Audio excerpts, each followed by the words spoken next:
Kamareddy municipality master ప్లాన్ను రద్దు చేయాలని అడ్లూరు ఎల్లారెడ్డి, రైతు శ్రీకాంత్ రెడ్డి ఆమరణ నిరాహార దీక్ష చేపట్టారు. కామారెడ్డి మున్సిపాలిటీలో విలీనమైన గ్రామాలు టేక్రియా, దేవునిపల్లి, లింగాపూర్, అడ్లూరు, ఎల్చీపూర్, సరంపల్లి, రాజంపేట, అడ్లూరు ఎల్లారెడ్డిలోని మొత్తం 1190 ఎకరాల భూమిని రైతులు కోల్పోవాల్సి వస్తుందని అన్నారు. రైతుల భూముల్లోంచి ఇండస్ట్రియల్ జోన్లు, గ్రీన్ జోన్లు ఎత్తివేయాలని డిమాండ్ చేశారు.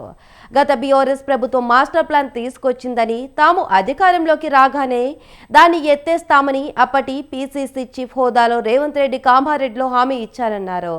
ఎన్నికల్లో హామీ ఇచ్చి సుమారు 15 నెలలు గడుస్తున్నా ఇంతవరకు మాస్టర్ ప్లాన్పై ప్రకటన చేయలేరని శ్రీకాంత్ రెడ్డి ఆవేదన వ్యక్తం చేశారు. శ్రీకాంత్ రెడ్డి నిరాహార దీక్షకు పలువురు మద్దతు తెలిపారు.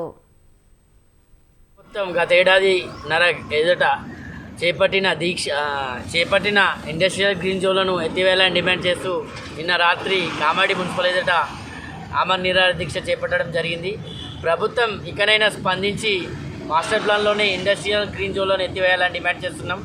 గత ఎన్నికల్లో భాగంగా అసెంబ్లీ ఎన్నికల్లో రేవంత్ రెడ్డి గారు కామారెడ్డి నిజాం సాగర్ చౌరస్తా సాక్షిగా కాంగ్రెస్ అధికారంలోకి వస్తే మాస్టర్ ప్లాన్లోని ఇండస్ట్రియల్ గ్రీన్ జోన్లను ఎత్తివేస్తానని హామీ ఇవ్వడం జరిగింది. ఇచ్చిన మాట ప్రకారం ప్రభుత్వం తక్షణమే ఈ ఇండస్ట్రియల్ గ్రీన్ జోన్లను ఎత్తివేయాలని డిమాండ్ చేస్తున్నాం. ఈ ఇండస్ట్రియల్ గ్రీన్ జోన్లు ఎత్తివేసే వరకు ఆమరణ నిరాహార దీక్ష ఇలానే కొనసాగుతూ ఉంటుంది.